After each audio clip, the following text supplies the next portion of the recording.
I'm Karrie Bomstad with Staging Spaces and Design. I'm going to be talking about organizational tips and tricks and how to declutter and make the most of your space. Let's get started.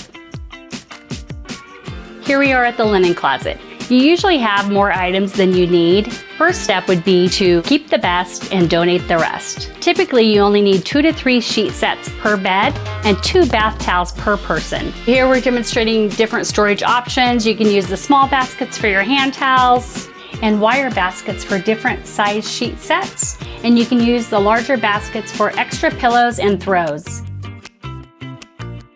The bedroom is a space that should be devoted to rest. Unfortunately, it's the last place that we usually tidy up.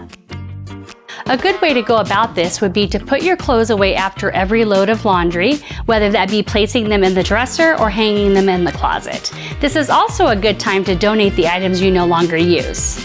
And for additional storage, we have these under bed storage collapsible unit that you could put your extra pillows, blankets, and throws, as well as this plastic container that you could put your extra boots and winter jackets in.